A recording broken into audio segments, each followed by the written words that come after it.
All right, welcome into another episode of the Fit Parent Podcast. I'm joined today by another coach, Emilia Daversa from Vancouver, Canada. I feel like actually, in hindsight, at least 2/3 of the other coaches that I've had on here at this point have been Canadian. I don't know why that's become the case, but I feel like most of the coaches I know are Canadian. But Amelia is here from Vancouver. We met in Seattle earlier this year. Her website is transformwithamelia.com. Fitness coach, lifestyle coach, mindset coach. I'm excited to have her on to talk all things those topics today. So thanks for coming on, Amelia. Thanks for having me. Looking forward to our chat today. Yes, it's going to be great. So I actually want to start here. This is going to be maybe a little bit of how you kind of got into the space, but I want to start with, I was listening to another podcast that you did and got brought up that you started in karate. So can you talk a little bit about that experience? When did you do that? Because I did Taekwondo growing up as a kid until I was like 10. So talk a little bit about that experience and then how that kind of journeyed you into the fitness space for yourself. Yeah, I actually did Taekwondo as well. Mm-hmm. So, yeah, I started age 5. Mm-hmm. My dad was like, "You're a girl, you need to learn self-defense." And so that was how Smart. it all started. And then I ended up getting my black belt when I was 11. Wow. And then I continued with like different styles of Mm-hmm. martial arts. I did Muay Thai, pankration, tiny bit of jiu-jitsu, and um, and a lot of kickboxing actually. And I think that it taught me a lot about consistency and discipline. And Mm-hmm. so it kind of was like the way that I think started to make me see like, oh wow, fitness is something that I value and is really important. But at first, it wasn't always that way. It was a journey. No. Yeah, Yeah. for sure. So, So how long did you do it for? So you got your black belt when you said 10 or 11. I already blanked on it. How long did you keep going after that? When did you do you still practice anything? Do you still do anything? so after age 11, I ended up staying in Taekwondo for one more year. And Mm-hmm. then after that, I started out trying out different modalities like Muay Thai, Mm-hmm. pankration, all that. And I stayed in it until I was about 20 years Mm-hmm. old. And then after that, I was like hitting the gym hard and Yeah. pursuing other things. So I Yeah. didn't really continue with it anymore. Yeah. Yeah. So I And what think about there's you? You did it as I well. I did. Yeah, so it was when I lived in Atlanta, my brother and I did it. And I got up to, I don't know if it was every, system I feel like is different, but in Taekwondo there was like all the belts and then you had like so it was a red belt and then you would have like the stripe, like red belt with a black stripe, and then you got and then you would go to the next one. So it was like green blue belts and then you would go to blue belt or whatever it was. Um, so we got up to red black with a extra black stripe. So it was like bonus. So it was one step below black belt, and then we moved and we didn't pick it up here. So it was a lot of fun.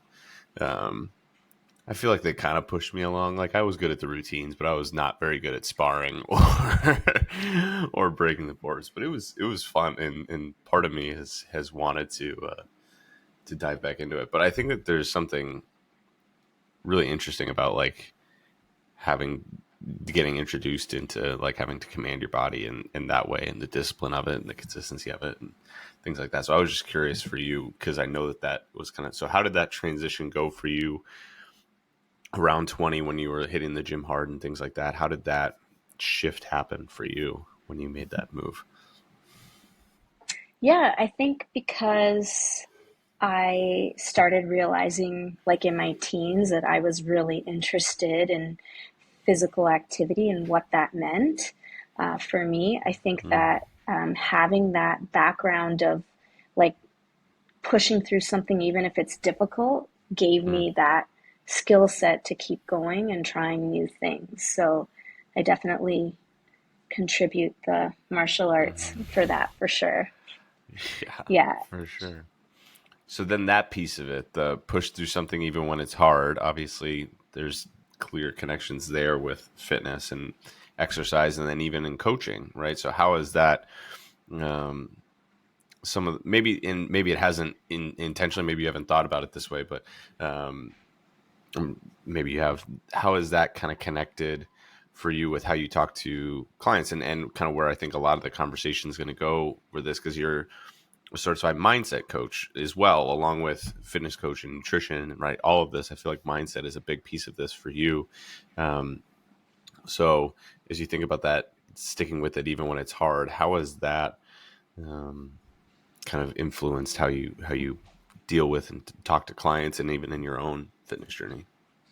Yeah, yeah, I think it definitely has helped me kind of shape more of a compassionate mindset Mm, towards change, and just also notifying when you're, for example, you're starting out with a new routine. Let's say it's going to be strength training, mm, and you know there's so many new aspects and layers to it, and it's just like identifying that for yourself and being okay with it taking time. And I think having that background in some, like for example, I was not interested in martial arts at all. Like that was something yeah. my family, was like, this is something you need to do. So I learned through that actually it had so many other benefits and qualities. And so I kind of use that as a metaphor, when talking to clients, or say a new client who's never strength trained before. Hmm. For sure, I think it really does give an overall bigger picture of like being okay with it, kind of being like, this isn't great, but then sticking through, you see so much Yeah. change and benefit for yourself, and noticing those things along the way really help for sure. Well, I love that. So, especially this time of year, right? So, we're recording this on December 26th. It's going to come out, fairly early in January. So, if you're listening to this, probably fairly early in January. Maybe it's later on. Who knows when you're listening to this? But regardless, when you're starting, oftentimes it's common to be starting or restarting some sort of routine around this time of the year. And so as you think through that piece, right, and the starting something new and it being a little bit of like not great, like it's uncomfortable, unfamiliar, because that's usually what it is. It's not our normal routine, whatever it is. Even if we used to do it, it's fallen off and we come back. So what are some mindset things that you can do to kind of approach that piece of it where you're like, all right, I'm starting something new, as if you were a 5-year-old starting taekwondo for the first time. I feel like a lot of it's translatable. How can we kind of come into that mindset wise to be able to stick with it long enough to then get to the point where it was 15 years of your life, of something that you didn't want to do at the beginning? Yeah, so yeah, I love that you're bringing this up, being that it's the new year, because I Mm-hmm. think, you know, when we kind of transition into the next year or the new year, Mm-hmm. it's kind of a time where we want to decide, like, are we ready to make a change? Or, you know, I want to reflect back on my year and see how it was, and did I actually like do what I wanted to do? And maybe, it's with your health and wellness goals. So it's a great way to kind of like start looking at that and deciding, like, how do I want to carve out my year for me? Mm-hmm. So um, I definitely have like a lot of steps I could share about that today for sure. Well, let's go. What's step one? All right. I love it. Roadmap. Yeah, Well, it's so my let favorite. me see if I can throw another thing your way, because I was reading through your blog and you had something that I hadn't heard phrased this way, or maybe the wheel of life. And is that, how does that play into this? I think it might have been even from last year, but the wheel of life and the different components to it, as because I think New Year's resolutions get a little bit of a bad rap, like, oh, New Year's resolution and we're done by the 1st of February, sort of thing. But I think there's an opportunity with a new year, because it does like whether we like it or not, right? It feels like a little bit of a fresh start, an opportunity to reflect and also to look forward. And I think there are plenty of those other opportunities throughout the year, right? Like I always kind of think about it on my birthday and, different things. It's like, oh, it's been a whole year. Like, where have we come from, and where do we want to go next? So I think there's still an opportunity here to take advantage of it. So as you think about maybe the wheel of life incorporates in this, but Yeah, how, if we're looking to make these changes, where's a good place to begin? I love that you brought up the Wheel of Life. That is an Yeah. excellent tool. And so, for example, if you're deciding that you want to kind of review your year, the Wheel of Life is a great place to start. You kind of just like take it. I'm drawing the circle Yeah. here as the wheel.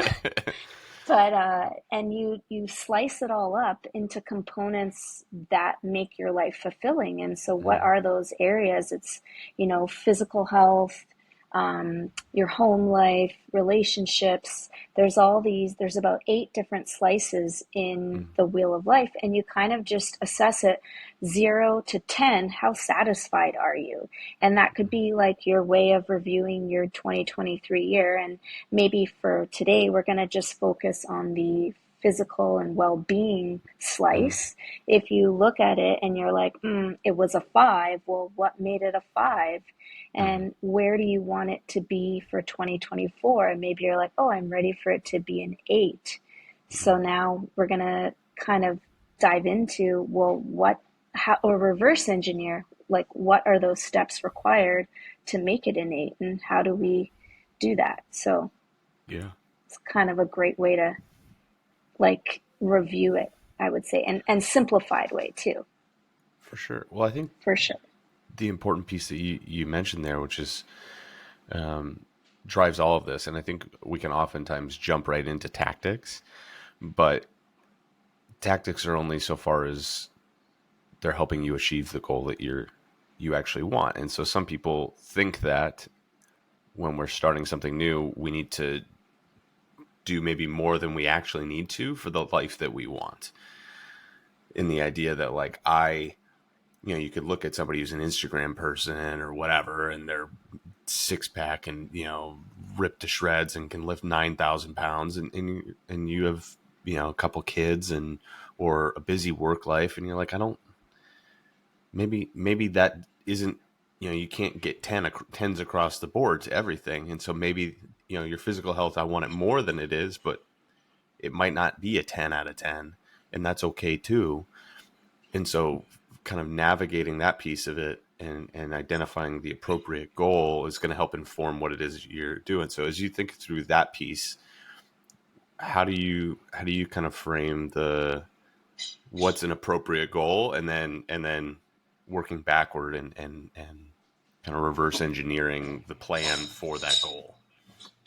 Yes, yeah. And I love that you mentioned that like it has to be specific to you, Mm-hmm. and you can't compare yourself to other people because we're all on a different journey. And so and that would be another way of kind of also losing sight of what you're wanting, because no matter what's going to happen, like life's going to throw you curveballs and random things are going to pop up in your year. And if you can kind of come back to where you initially wanted your goal to be, like at that, say it was a 7 or an 8 versus a 5, you can kind of get back to that quicker versus having an all or nothing mindset. So, yeah, I'll definitely dive into the steps though. So, my first step is Mm-hmm. kind of what we've been talking about. It's like, where do we start?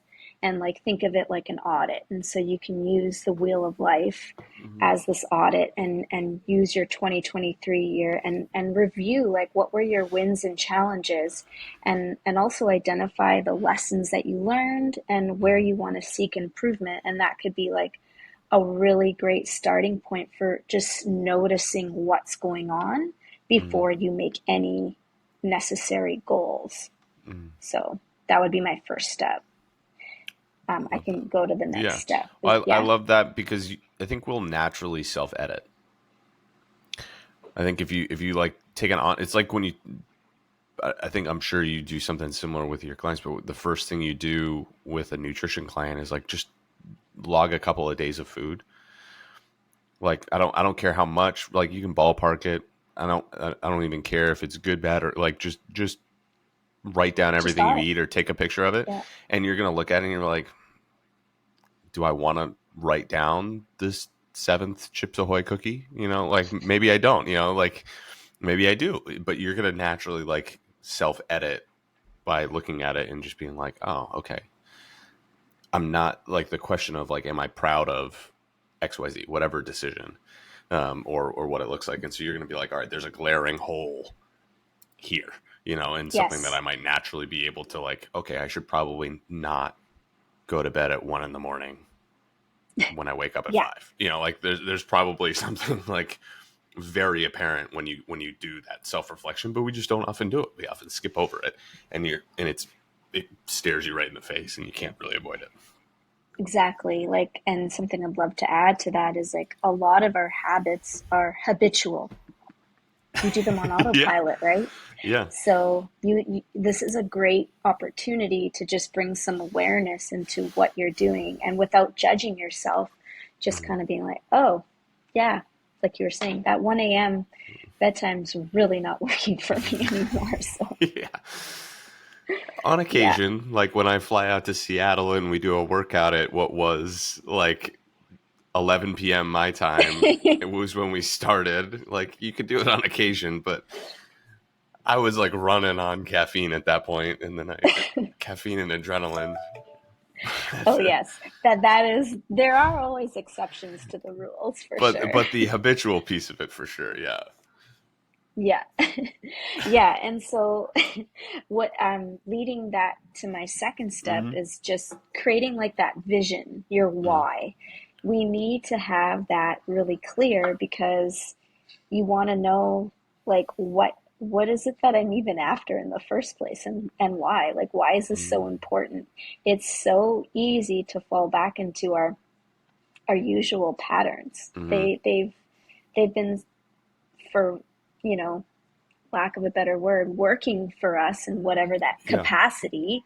So you need to really get clear with like, no, I want to change this and why. And so you want to have that like mentality that what would the positive impact of making these changes or outcomes have on my overall life satisfaction? Like what's it going to take my wheel of life to get to a 7 or an 8, you know? Mm-hmm. So having that is a real big key to defining your goals.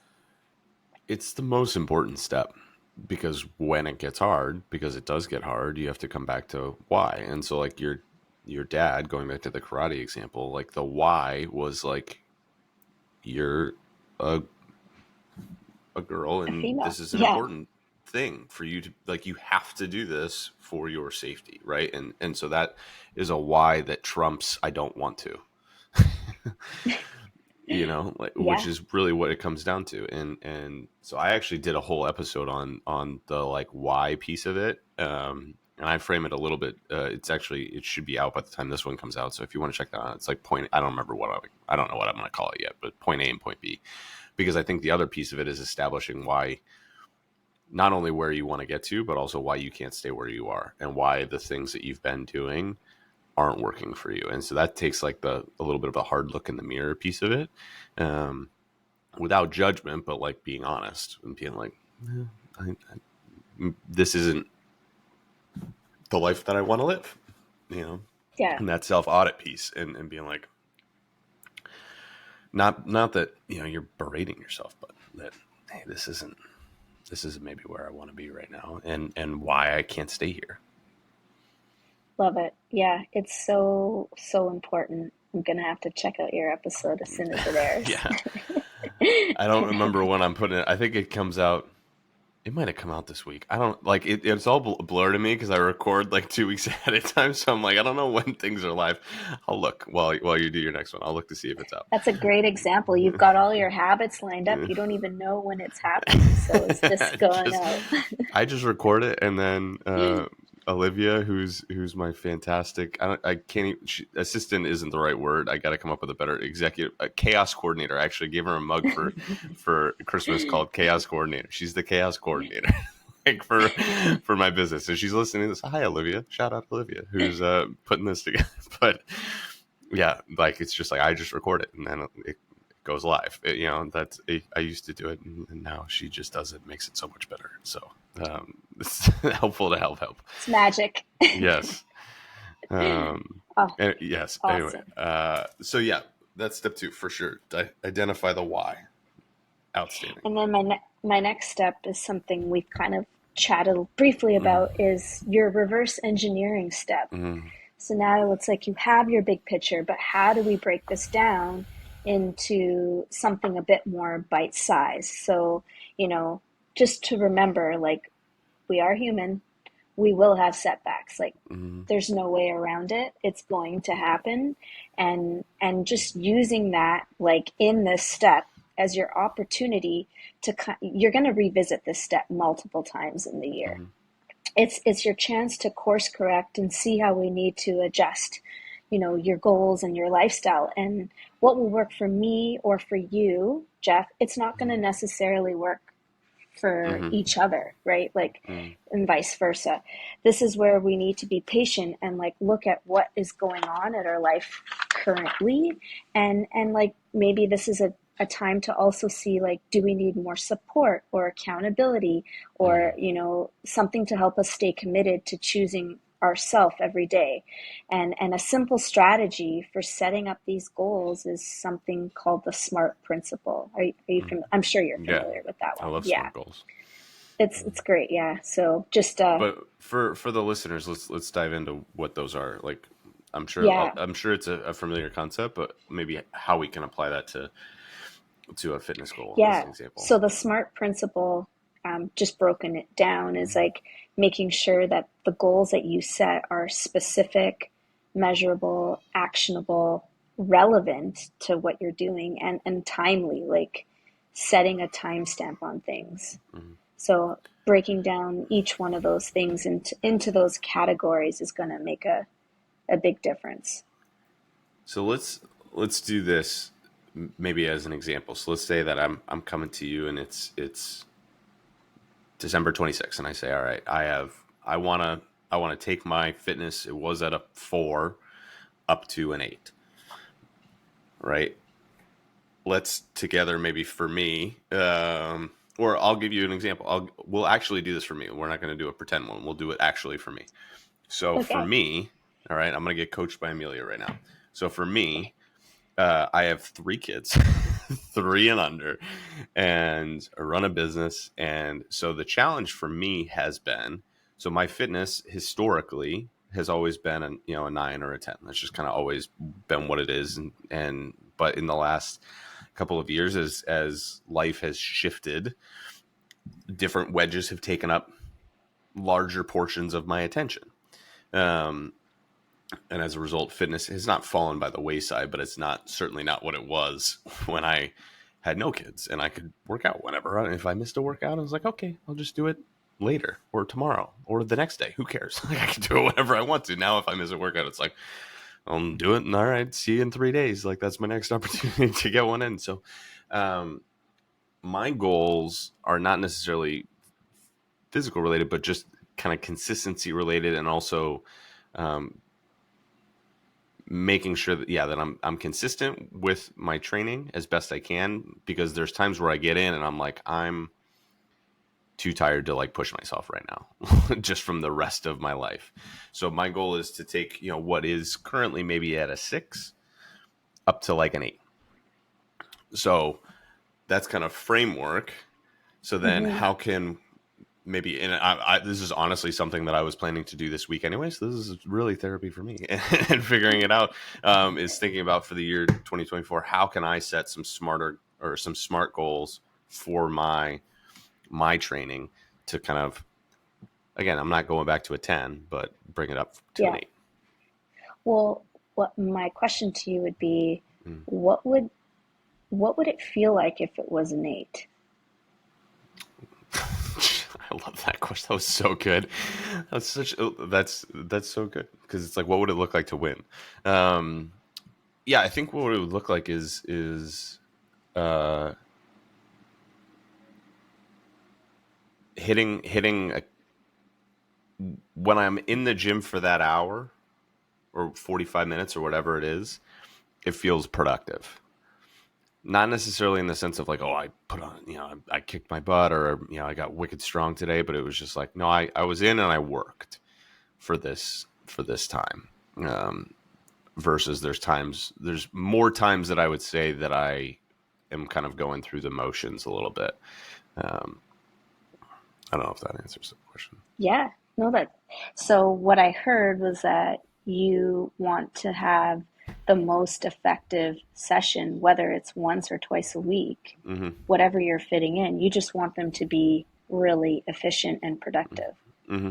So what needs to be in place to make that happen for you? Certainly, I need to block the time, and it needs to be protected maybe a little bit more than it sometimes is. It's usually not that it's not protected, but it's that I don't, it's that things leak into it a little bit. And it's almost always like drop off, like my morning drop off. And when I get there is like, instead of getting there at 8, when I have, so I have from 8 to 9 or something like that, then I get there at 8:15 or 8:20. And so then I get down there and it's like, I got, by the time I finish my warm up, it's 30 minutes. And it's not that I can't get anything done in that amount of time, but certainly try to, and there's no reason why I can't get there for 8 o'clock other than I'm just maybe a little bit too slow getting the kids out the door. Um, so I think protecting the time so that it doesn't leak in, because I already feel like I'm starting behind the 8 ball a little bit. Hmm. So, so if you were to look at your strategies for setting up one goal using the SMART principle, what would be the specific goal you'd want to set to get yourself to the gym at 8 versus 8:15 or 8:20? So that's really cool because it's easy to then I'm flipping back and forth between client and and host here. But what I think is really cool about what you did there was the SMART goal is not about the workouts now. It's about the thing that's the obstacle to the workouts. Yeah, Because if I'm, because that's the controllable piece of it, which yeah, is I'm in charge of when I get it. So for the specific part would be, I need to leave my house with the children by 7 a.m. Like, we need to be in the car to tote around. On Mondays, I guess I need to leave the house at 7:20. On Wednesdays, with where I have to drive, I have to leave by 7. cool. So that would be step out of Mm-hmm. the five. That would be the first one. Mm-hmm. How would you measure that? The clock. That feels pretty easy. Okay. And do you believe that this is an achievable goal? Yeah. Yeah. No, there's part of that's just I got to punt on some of the, because I just, I do the snuggles on the couch, like with my son, and it's like, okay, if I got up off the couch, I could still get snuggles with him, but if I got off the couch at 6:20 instead of 6:40, it would be, there's the difference, that extra, I mean, I love the extra 20 minutes, but it does set me back the rest of the day. So, um, Oh, man, I love that you're sharing all this. This is amazing. I have two more things for yeah. you. Okay, so how relevant do you feel you leaving the house at 7 is going to be to this goal of yours? I mean, it's certainly historically when I've had the time, it's the workouts have been more effective, or I feel leaving a little bit more energized versus, like, again, it's a mindset thing, and I think maybe just lifting the veil a little bit on fitness professional. There's days when I show up and I'm like, yeah, like it's you have to constantly combat the, like, I only have 30 minutes, like, what's the point, sort of thing. And so, yeah, I'm certainly more. likely to have a solid workout if I have the full length of time it's blocked out Yeah. for me. And when do you think you could start creating this to make it like actually happen? Like how timely could this be? I mean, I could do it next week when I'm back at work. So that feels like we can get that going. Amazing. Boom. Boom. I love that. So that was at least for me, that was actually super helpful, even just to think through. But I think what was so cool, again, going back to podcast host hat version of me, what you did really, really well there was, and I think it's important, is to ask, and this is why it's helpful to have a coach, because that was more helpful than it would have been if I had just done it by myself. But what would it look like to win? What are the obstacles to winning? And then set goals regarding the obstacles, not on the solutions or the outcomes necessarily. Yeah. Um, I truly believe that like especially for you, right? You're used to fitness, right? So like mm-hmm, that stuff comes natural. mm-hmm, But it's like how do we get out of our way with like the other areas that don't necessarily aren't off the on the top of our minds. So mm-hmm, yeah, we all have those. So it's great that like that was yeah, such a great example of one. for sure. So you said a couple other things in there, and I think it's super relevant for you in particular because I think you do this as well as anybody in terms of collaboration with other coaches. I know from working out piece of it. Um, so there's Jenny, obviously, who was in Seattle with us, and you guys are very close friends, and you guys work together. So that's a piece of it. But you mentioned it, even in the goal piece of it is having support, accountability. Like, how does that play a role in continuing to set yourself up for success with these goals that you assign? So let's just say, all right, we've established the why, we've figured out what it looks like to win, we've figured out the obstacles, we've set goals. Now it's a matter of executing on the goals. And so for me, for instance, I don't know if I necessarily need accountability to like get off the couch at 6:20. Like that doesn't feel like something that necessarily Hmm. requires accountability. But there could be things certainly where accountability and support could be relevant, helpful, necessary. So Hmm. what role does that play in in your mind and in this journey for sure? Yeah, yeah, I love that. I'm so that so having a support network was actually step five of my Oh, did I whole skip like one? All little. right, let's. No, this is good. This is good though, because we kind of touched on step four, which was prioritizing like the key areas to focus on. We did Mhm. that with our A so little just a example. Yeah. little get ahead, but it's like just once you discover like what area in your life you need to focus on, whether it was like I kind of related it to examples of like if you're new to fitness or you Mhm. need strategies to reduce your stress level or nutritional guidance, this is the time where you want to like set those all out Mhm. and do the trial and error, right? And so in your case, for example, yeah, like there might be things that you don't necessarily need like that accountability for, but I guarantee if you shared this with clients, they're Mhm. gonna like feel so relatable to that. So it's Mhm. almost like the more you can talk about it, it's kind of Mhm.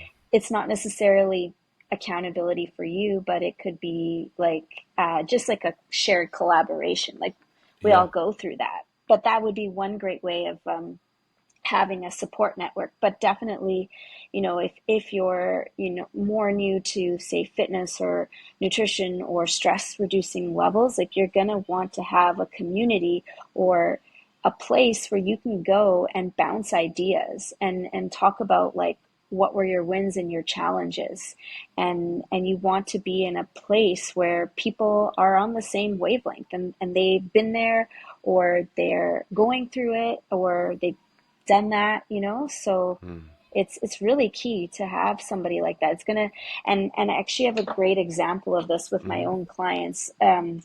Like I mostly train still in person, and a lot of times Mm, clients will be like, ugh, I didn't want to come, or ugh, I didn't want to push that weight, but I didn't want to let you down. mm-hmm, Like, to me, that's just a great example of how mm-hmm. you need community sometimes to kind of get you out of your head and make you push harder. So, Oh, 100%.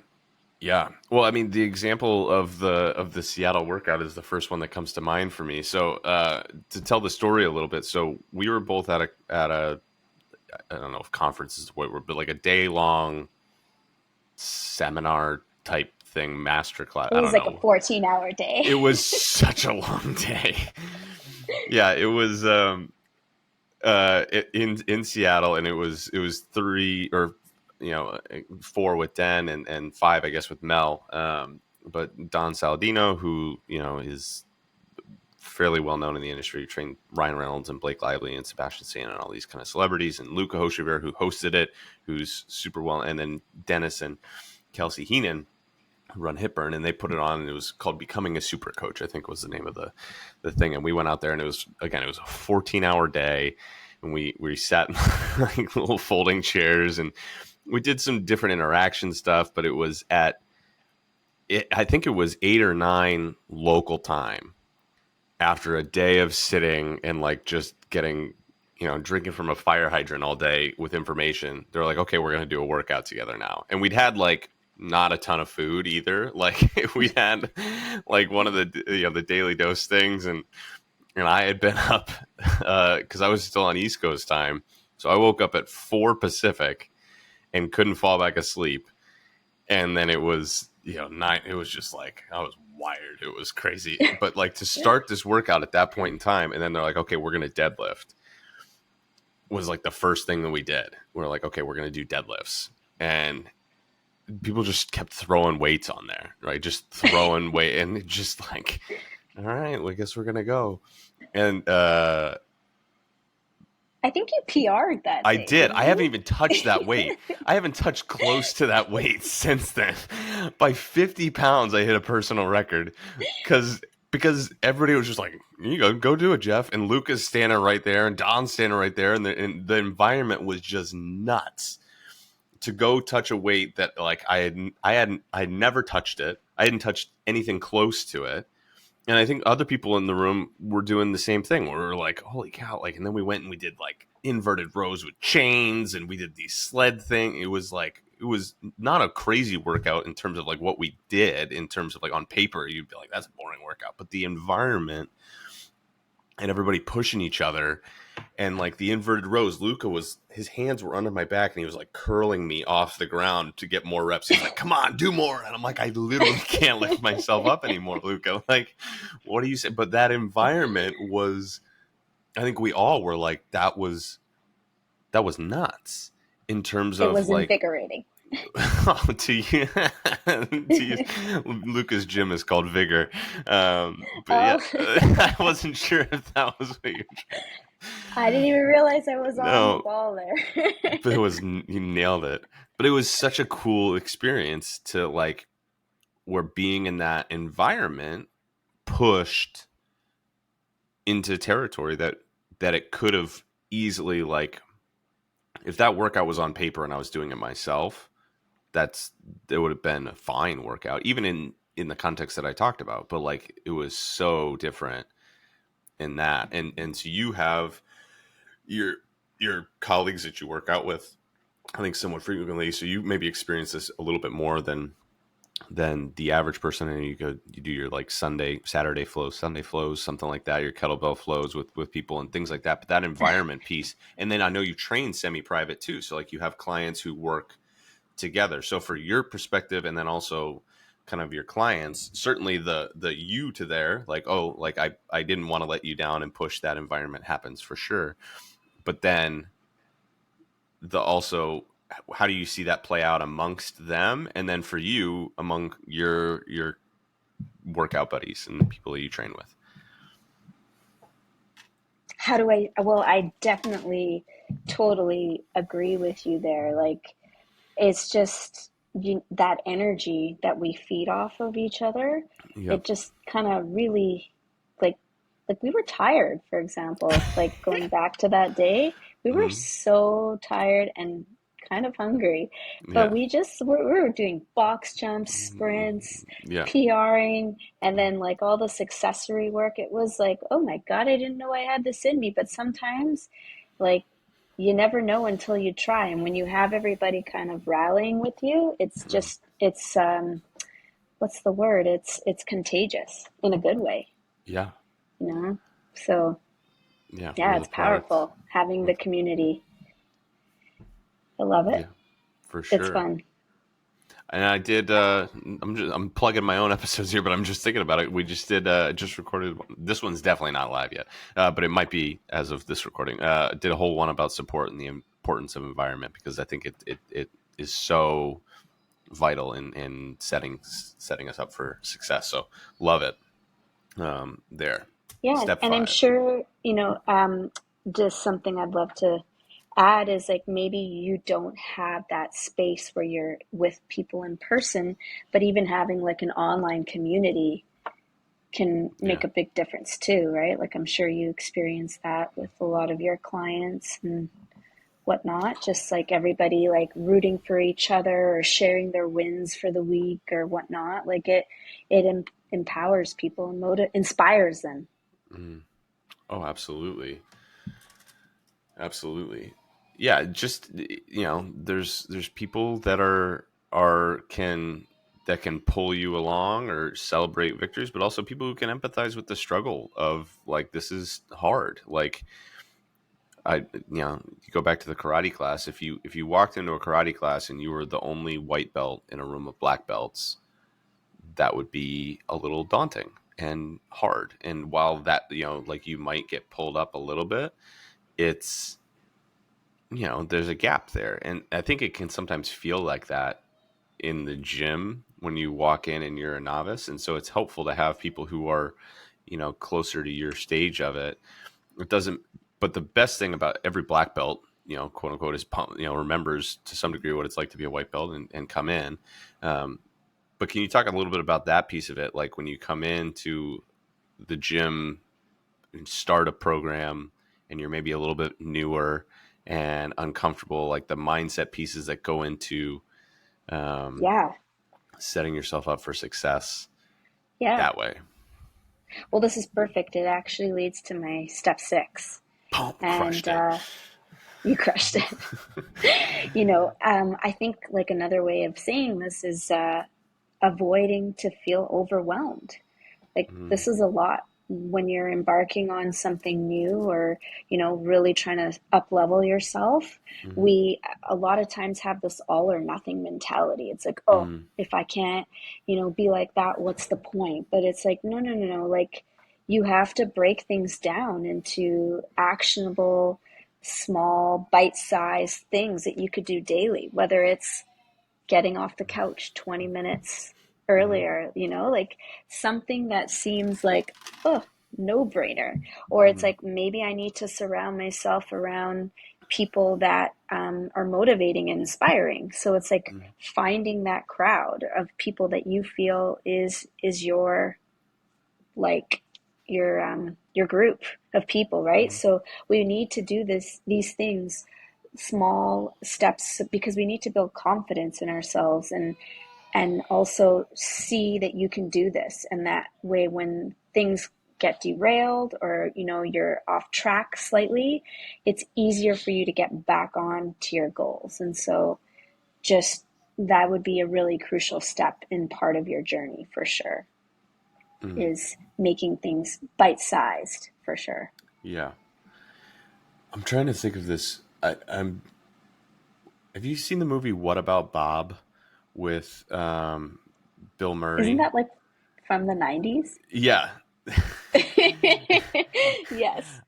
And I've only seen it once, but I just remember like I say this quote all the time. So the premise of the movie is Bill Murray's character has like social anxiety and can't do anything, and there's I forget who the actor who plays the psychiatrist or the psychologist or whatever it is who's helping him, but his whole premise is baby steps, like baby steps out the door, baby steps into the elevator. Like don't think about I have to go all the way downstairs, like what's the next little thing in front of you. And I think that all or nothing piece can come into play where we're like, oh, I have to get from here all the way to there, and that gap can feel so daunting.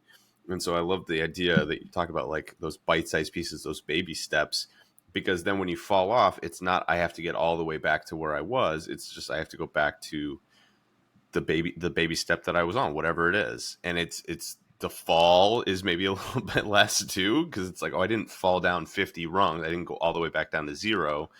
I just maybe tripped up on this one thing. So what are some, as you think about it, what are some good baby steps? The environment piece, finding your tribe, or sort of, I don't, I'm not somebody who says tribe ever before, but I feel like it's a good word for what we're talking about. Um, but some of those baby steps as somebody starting out, like what are some things to, Yeah, how would you kind of scaffold um, success for somebody? Like, all right, sure. do this first and then this and then Well, this. yeah, yeah, I love that. I love this is, it's going to obviously be different for everybody, but if Mm-hmm. I was thinking about like somebody who's, for example, decides that they're going to commit to working out in the morning before Mm-hmm. their day, Mm-hmm. 3 times a week, um, a baby step could be laying out your gym clothes the night before, Mm-hmm. having your coffee machine ready to go if you drink coffee, Mm-hmm. setting that alarm, being in bed at a certain time so you get adequate sleep, like all these little things, even pouring yourself a glass of water by your bedside table so when you wake up, boom, it's there. Like all the things that you would need to set you up for success so then actually getting to the gym feels easier versus like, oh my god, I gotta find what to wear, oh my god, I gotta still make this coffee, it takes like an extra 2-3 minutes. Like Mm-hmm. you don't want to have to think in the morning, you just want to like close your eyes and do all the things and then be there, right? So Yeah, still half so asleep. that yeah, Yeah. so that would be like in my opinion like a really Yeah. great way of kind of setting up some actionable bite-sized little steps along the way. Yeah, because then you get the check mark for having accomplished the thing even the night before, right? Like the night before, all right, I've laid out my clothes, the coffee maker's good to go, and the water's by my bed. I'm already winning. Yeah. Like I've already won my morning and it's the day before. Like and you can like start the day ahead.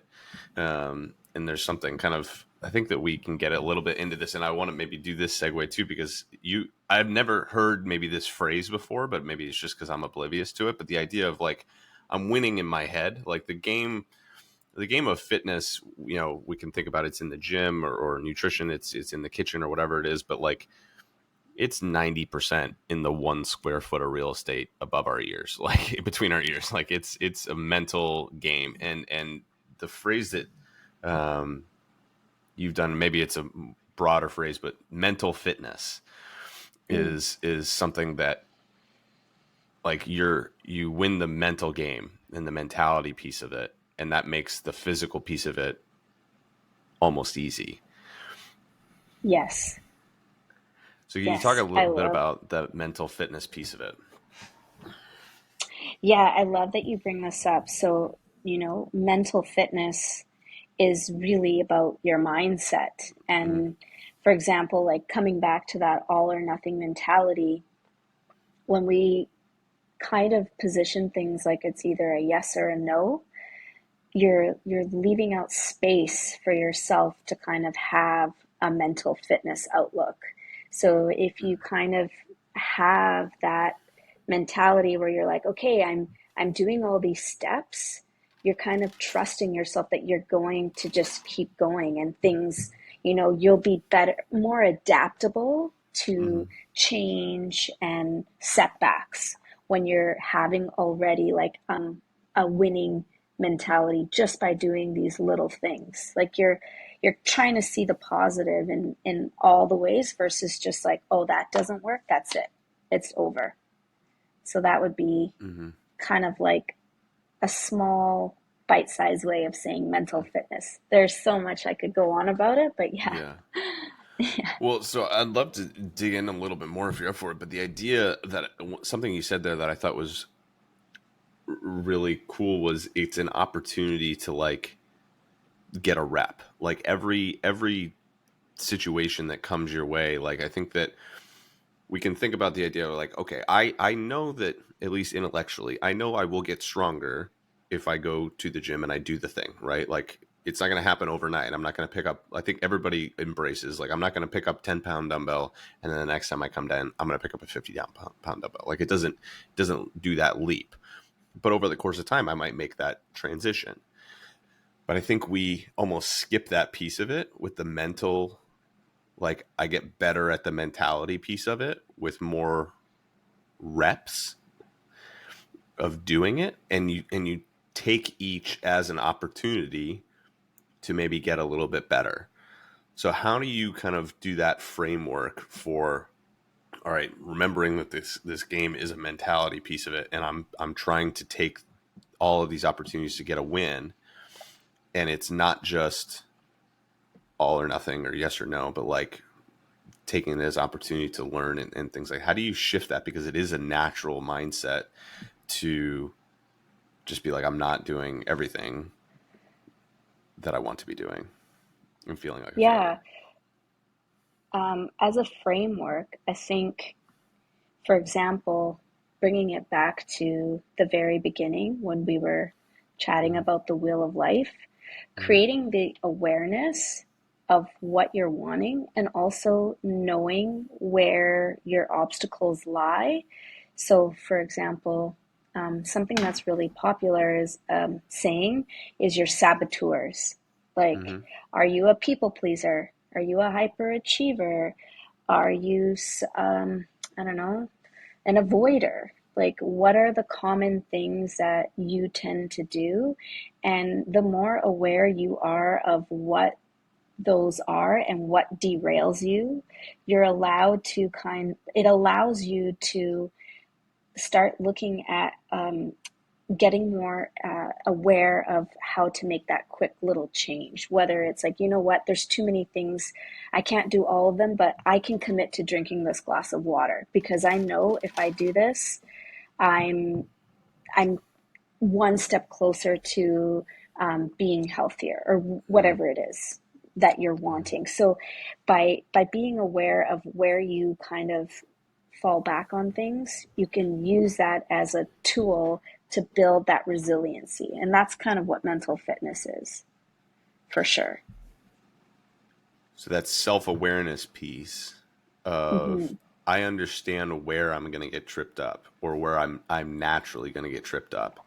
And so having maybe a strategy to combat the most common hiccups. Is that? Yeah, yeah. Like maybe a better example I can give is like, for example, going back to like the top saboteurs. If you're a people pleaser Mm-hmm. and you're doing something for everyone else, but you're not putting yourself first. Mm-hmm. So identifying like, okay, where am I doing that? And like, what is something that I can take as a step towards putting myself first, whether it's like giving yourself that gym time 3 days a week, you Mm-hmm. know? And if it's that, then it's like, okay, well, what are all the things that I need to do that? And just sticking to that, but then letting everything else kind of unfold as it goes could be like a really great segue into seeing yourself change because there's so many layers to it, right? Mm-hmm. It's it's it's it's a complex one, but you don't have to get it all at once. That's the beauty of mental fitness. That it absolutely is. Well, I think the interesting idea there is, if you can recognize, and maybe correct me if I'm missing here, but like if you can recognize, all right, this is the main hurdle for me. People pleasing, I put other people first. I start to put myself first, right? That's gonna be the hard thing for you, almost harder than the actual workout itself, is Yeah, the giving yourself the space to go do the workout itself, right? Like correct. environment precedes action, and dictates results a little bit. And so, or for me to go back to my example, like something small as, and this isn't my main saboteur, but like getting there on time is the setup for like once I'm in there and I have the block of time, I'm maybe going to be more likely to be successful. So figuring out what is the main hurdle and maybe what drives it, and then going back Yes. to like what drives this hurdle, and then how is that impacting my why, my wheel of life, the things that I want to find satisfaction in. Correct. Yes, yes. It's just all about noticing. Because sometimes you might notice it, but still not make the change. Mm-hmm. But now the fact that you brought in that awareness, over time, that awareness is going to be more uncomfortable than not changing. It's gonna make you want to change. That's yeah. Wow, that hit me in an interesting place. That was really well said. The idea of I can't hide from this reality anymore. Yeah, And that comes back to like that. the looking in the mirror a little bit. And so I think that this is an interesting piece then, which is a common theme this time is, and along with that is when you try to make these changes, we can feel a little bit like we're putting on a little bit of a different personality. Like even though we own, okay, I don't want to stay there. I've looked in the mirror, I don't want to stay here, right? Like I've faced this and I have to make this change. And facing it is not as hard as staying in the same place, but it's still sometimes doing the thing that we know we need to do feels forced because it's unfamiliar. And we can Yeah. get that imposter syndrome, or it feels like I'm faking it or putting on a little bit of a show at the beginning. So maybe that's related to this piece, but with mental fitness and just mindset piece of it. But how do we combat in the context of doing the new thing that we know that we need to do at this point, not succumbing to the fact that we feel like we're in a fishbowl a little bit. Like I feel like it's almost like, oh, everybody's looking at me anytime we do anything different, or that we're faking it, or it's like we're putting on a different personality.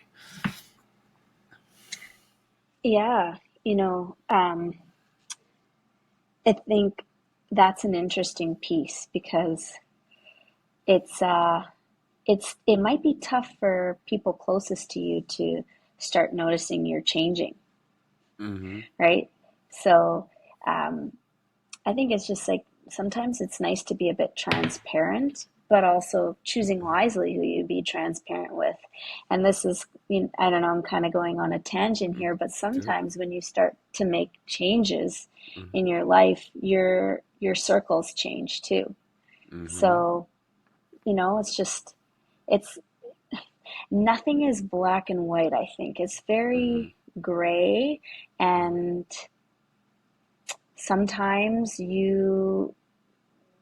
something like that might happen, and you can either say, hey, you know what, I'm really excited about making these changes. I'm committing to my year of starting to get myself into a more healthier mindset. And maybe those people around you are going to be like supportive, or Yeah. maybe they might, push back a little because they're like, whoa, whoa, whoa, whoa, I'm not comfortable with this change because it's evoking something in them, right? So Mm-hmm. you have to be okay with the fact that not everyone may be on board sometimes, but that's okay. You just keep going. Well, that's where the why has to be strong enough to trump that a little bit. Yeah, definitely. Come bringing it back to that for sure. You have to stay true to your own convictions. And why it matters to you. Because in these moments of, again, forgive me for coming back to the karate thing, but I wasn't planning on it. But the Oh, idea of like you it's fun. walk in and even at 5, I remember feeling a little bit like a goob. Like like I don't know. There's something weird about like I'm just gonna stand here. I'm gonna punch the air, and like you got to make a loud noise, and you feel uncomfortable. Even at 5 years old, you're like, I don't know about this. Like it just feels a little strange. Like it's unfamiliar. You feel like you're like I don't have any. desire to shout and yell and and whatever. Like Yeah. everybody else is doing it, so I guess I'll do it. But like it feels like a different personality, and it feels a little weird and uncomfortable. And um, or there's people who think differently or don't buy in. Like I got made fun of. I don't know if you did. I got made fun of in elementary school for doing karate. Like we went and did elementary school kids are just mean, man. Like we went and we did like a demo team thing at the field day. So all like my whole studio, like my brother and I were the only two from the elementary school that were in it. The rest were like middle school and adults. And we did like a thing at the field day. We did like a demonstration. And so I'm in there, in my karate outfit with all my friends watching, like doing my routine.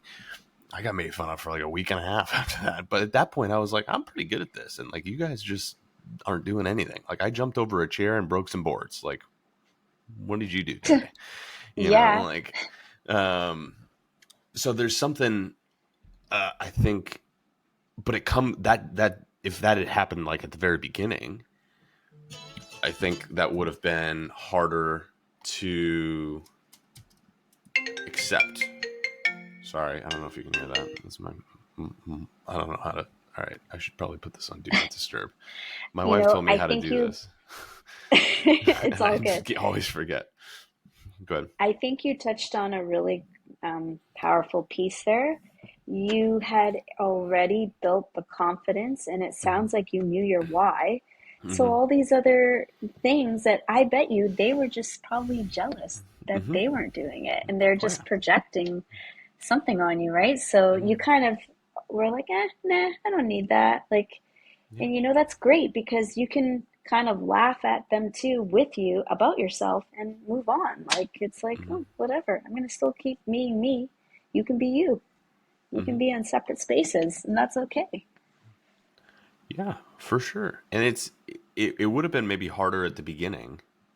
Yeah. Again, if they had if that had been my very first experience or second experience and I was new at it, but at that point because I'd been doing it long enough, I was a little bit more confident in it. And so I think that when you think about the imposter syndrome piece or just the starting and sticking with anything piece is those baby steps is like the longer you do it, the more it kind of just like with anything, the more it becomes a little bit of who you are and you're less likely to kind of be swayed by your feelings, which can be fleeting and very different time to time.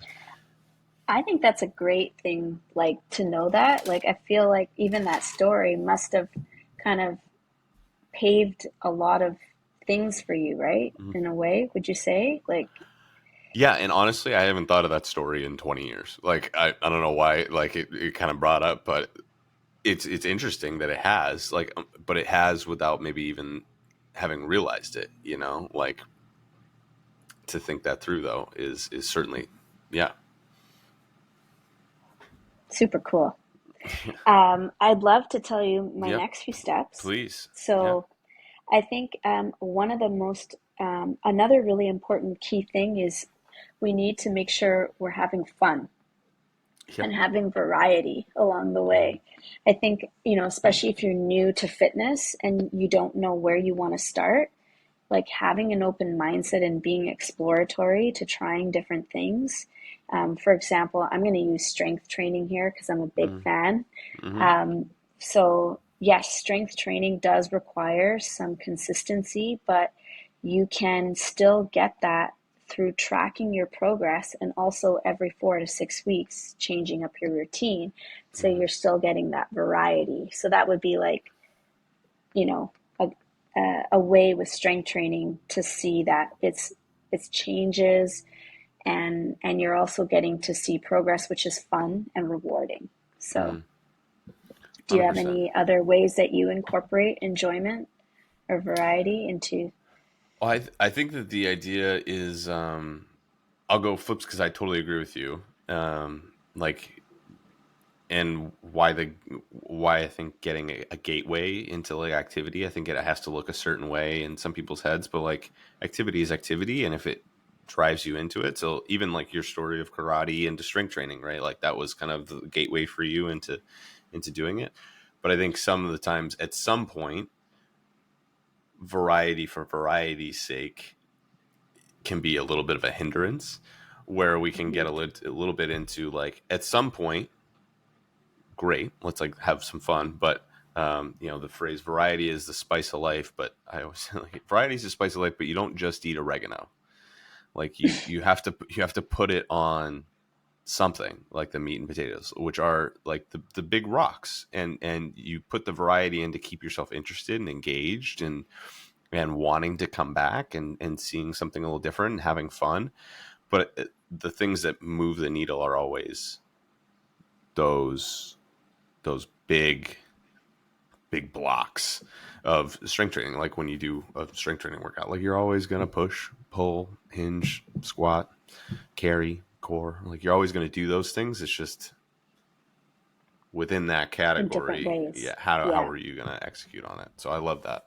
I love the idea of Yeah. having fun. It's underrated in the fitness space. It Like I'm going to is. go in and beat myself up. It's like, no, like that's why I love Yeah. your flow, whatever day that you guys do, is The because it's kettlebell something. class, Yeah. it's so fun. It's just fun. It's just something different. It's not like, oh, I can just do this and discover something.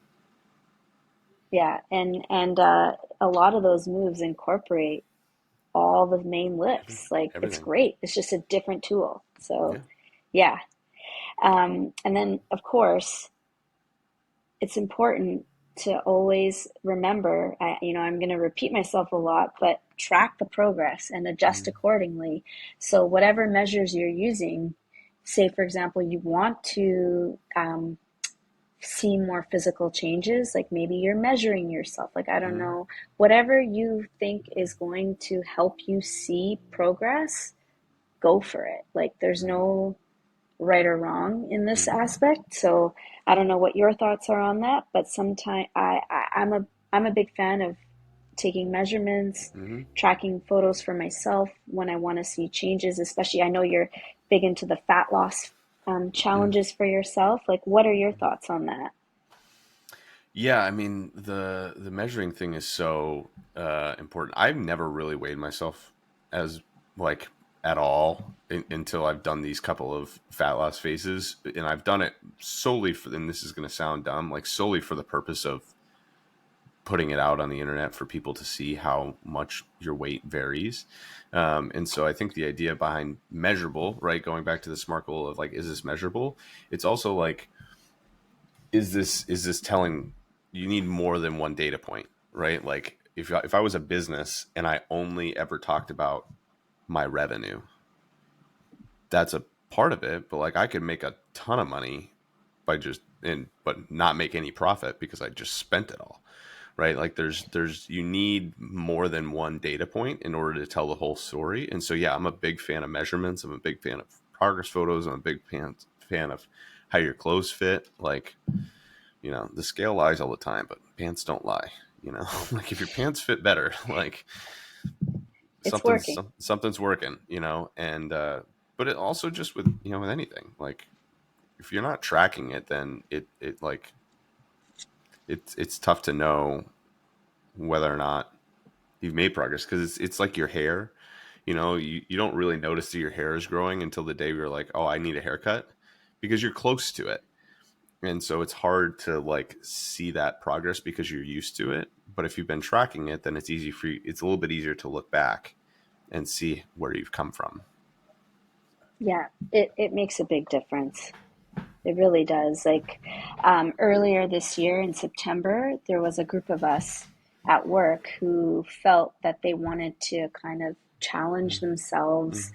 with um, with their physical Mm-hmm. goals, and so we all decided to do a DEXA scan September Mm-hmm. 1, and then a DEXA scan December 1, and like how you chose to Yeah. do what you do in those 3 months was up to you. But I really stuck to tracking my food for those 3 months, Mm-hmm. and it made a huge difference. Mm-hmm. Like I haven't dropped the habit, so I did it all through the holidays, except for Christmas Eve and Day. Mm-hmm. Yeah. But it made a massive difference for me. Like, and I I think like having that knowledge of what I was doing allowed me to course correct, change things, and I was able to see progress too. So yeah, Well, big what's so fan. cool about that is when you're tracking progress too, you can realize if the things that you're doing are working or not, right? Because the numbers don't lie. Like you're like, oh, I feel like I'm not making any progress, but then you look and you're like, oh, I'm down 4% body fat on my DEXA scan, or I've lost 3 inches off my waist, or I'm down 2 pant sizes, or whatever it is. It's like, oh well, I guess I am doing something right, even if it doesn't feel like, because that's what we can get to. I don't feel like I'm making progress.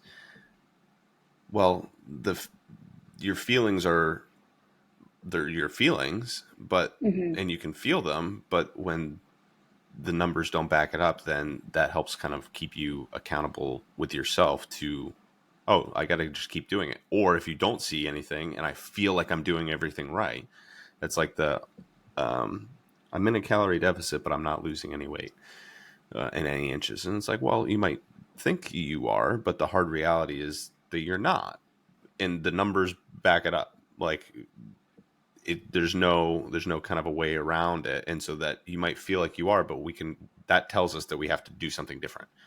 Like that's telling Yeah. us that, well, the path that we're on isn't quite what we need to do.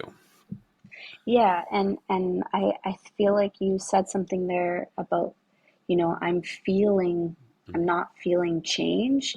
Well, sometimes we also have to be patient and recognize, yes, like we're feeling something, but it's not necessarily the reality of what's going on, right? And Yeah. so it's it's a hard one sometimes to swallow, but it's part of the journey. It's just Hmm. part of it. I've got only two more I steps love it. left. Let's do it.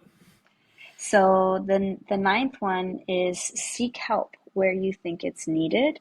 Hmm. So, for example, having a support from a coach who has Hmm. experience and knowledge can help you take all the guesswork out and be there when you need a sounding board or someone to mirror back what you're doing or saying to sabotage your goals. Like that's one of the, to me, like the main reason, like, so I got my life coaching certificate like back in 2018 because I felt as a personal trainer when I was starting out, I felt there was a piece missing of how to learn how to Hmm. connect with people. And I feel like that being that sounding board and that being the mirror has been tools that I've learned not only for my own life, but to also give back to others has been a real game changer for coaching other people.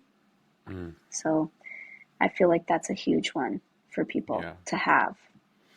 Yeah, I think coaching is the biggest life hack to anything. I mean, you and I are in a mentorship together for our businesses surrounding coaches, and even in the midst of it, like to have people who you can talk to and who've been there and who can be like, oh, like go here, don't go there, um, because otherwise you're kind of a little bit out in the wilderness at times. You're like, all right, I'm just gonna throw some stuff at the wall and see what sticks, and that's fine, but it's like when you learn to drive a car. It's like you could probably figure it out, but you might crash a couple of times. Like it's sometimes helpful to have a driving instructor. It's a little expensive that way too, or Yes. costly in other ways. Maybe you're, Yeah. yeah, I like that analogy. Yeah. It's a good one. Yeah. I'm going to save some money and not pay for driver's ed. Well, how much did it cost you to fail a bunch of times? And Exactly. and I think that people can oftentimes think of that as like, oh, and maybe this is just a question for you in terms of like an investment piece of it, right? As in you have clients, you have whatever, like the mental hurdle of cost of investing in a coach, I think can sometimes be a lot because it's like I feel like I should be able to do this on my own. I feel like I hear that a lot. Like I feel like I ought to be able to figure this out. Why? So then it's hard to kind of make that step to invest Yeah. in coaching or training. And I think when again it went back to I feel, Mm-hmm. bringing it Mm-hmm. back, is that Mm-hmm. really the reality? Mm-hmm. So, and we have like such busy, complicated lives. Like take your life for example. You have three children under the age of three. Like Mm-hmm. imagine someone who was starting out in their fitness journey who had three children under the age of three, but has no Yeah. experience or background. Like that would be so overwhelming. Yeah. 100%. So yeah, so hiring a coach in that aspect makes a huge difference, I think. Absolutely. And so my last step is commitment. Mm-hmm. Prioritizing your self-care practices that enhance your overall well-being to me is like a crucial step. When we make these changes to ourselves, it also impacts our mental health. Like it's so interconnected, these Mm-hmm. two areas. Like by making that physical commitment, you're making a mental commitment. So Mm-hmm. it changes so many things for us. And yeah, The the relationship between the physical and the mental health is, I think, one of the most underrated things. We should do a whole episode on that. But yeah, like you have to do the physical thing, and that helps your mental side of it, and then the mental side of it helps you do the physical side of it. Um, I don't know what you think about this piece of it, but I'd love to hear your thoughts. But the idea of like, so I've told this story before, but like, in maybe you can't relate, but other people can relate to this idea of like when we potty trained my son back in April. So this is the other thing of reflecting. Like it feels like that was 6 years ago, but it was this year. So it's like, oh, we did that this year. Um, I've like mentally blocked it out. So when we potty trained my son, it was freaking hard. Like you're like, I don't understand. Like just pee in the pot. Like this feels like a normal. It's like teaching somebody how to talk. It's like just do it. I don't understand why you can't like just talk. And so we're teaching them how to do it, and the idea that was so hard is like, all right, you say when you're potty training, it's like, okay, no more diapers. Now pee and poop go in the potty, right? Like that's the like, all right, you've had diapers your entire life, like from 30 seconds after you're born till now, you've had a diaper on basically. And so we're going to change your whole life right now, and we're going to say no more diapers. And then it's not working, right? Like he's peeing on the floor, he's peeing in his pants, it's just like, oh my gosh, I don't know if we can do this. Like that idea, it's like I don't know if we can do this. And we're like, did we make a mistake? Did we go too early? Did we go too late? Like, do we punt on this and try again? Like, in a couple of months. And I think parents have tried this, and I've heard good and bad stories on parents like kind of punting on it and coming back to it. But for us, the thing that we said was when we said no more diapers to him at his age with where he was at, the idea that we were going to then turn around and put a diaper back on him, and then again 2 months later say, all right, now it's really no more diapers. That back and forth was going to be challenging. And so the only thing that we knew when we kept on saying is like, well, we can't turn back. Like we've done it now, and so now we just can't stop. Like that's the only thing that like I don't know what the answer is. I don't know how we're gonna figure this out. I don't know how we're gonna teach him, and he still struggles. But like and I don't know how we're gonna do it. But like we can't turn back. So the idea of committing and being like, I stopping isn't an option. Like if we take quitting off the table, how does that play into the mental piece of it with the all or nothing side of it, where it's not, we're never going to stop? I think that's an appropriate time of year to think that through. that's a great question. If you take the quitting side out of it, how are you going to approach your commitment? Like that's a great way to look at it. How did you do that with the body training? How did it go? I'm so curious now. I mean, he just figured it out one day. So that was the other thing, is it wasn't like we all of a sudden we were like, oh, we got the right strategy now. It was just one day he figured it out. And Wow. he's had setbacks, and he's had things that still aren't going great. And and I said it like right afterward. I was like, the only thing that I can say that we did well was that we didn't stop. We did everything else wrong by the book. Like, we didn't read the book ahead of time. Like that was the first wrong step. We like switched bodies on him twice because the first one we got didn't fit, and then the second one we got like was really hard for him to like catch the pee in, and so then we got a third. We did 3 bodies in 3 days, which is not what you're supposed to do. With like just all kinds of things that we just did not do the way that we were supposed to, by the book. But the only thing that we did well, that I know we did well, was that we didn't go back. And eventually, just by continuing to try and to continue to show up in some way, shape, or form, he figured it out. And he still hasn't fully figured it out, but he'll eventually fully figure it out. You know what I mean? Like, I think that there's Yeah. a parallel there, which is like, all right, you're not going to just like, oh, I've landed. Like, now I Yeah. got it. It's just like, oh, It's not like that. someday it just kind of clicks, but you just got to keep doing it even when you don't know what you're doing for a while. It, yeah, and I love this. I feel like for example, even if say you're like, oh, I want to be, let's just say some numbers. I would Mm, like to hit a certain percent of weight or body mm, fat, mm-hmm, and you reach those goals. mm-hmm, It doesn't mean you're gonna stop all of a sudden. mm-hmm. Yeah, Like, it's a journey. You keep going, and you just keep course correcting and maintaining or adjusting, or you know there's no definite destination.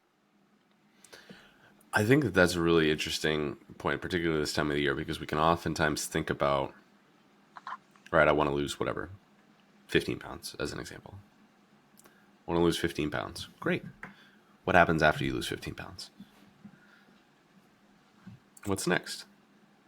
Because you might have, like, oftentimes people have lost this 15 pounds before. They lost 10 of them, right? But then they gain 15 more back, and we go back and forth because we're thinking about, at some point I'm going to stop doing whatever it is that I'm doing. And when we take the stopping out of it, because 90% of the things that we're doing, we're going to do forever.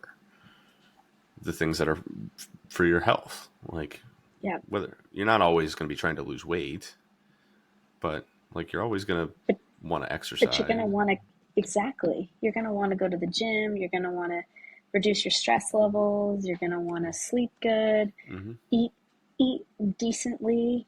mm-hmm, Where you can, when you can. These things don't change. It's just a new habitual practice to make your life feel a bit more smoother. mm-hmm. So when things hit the fan, it's easier to stay on track. Absolutely. I love that. Thank you.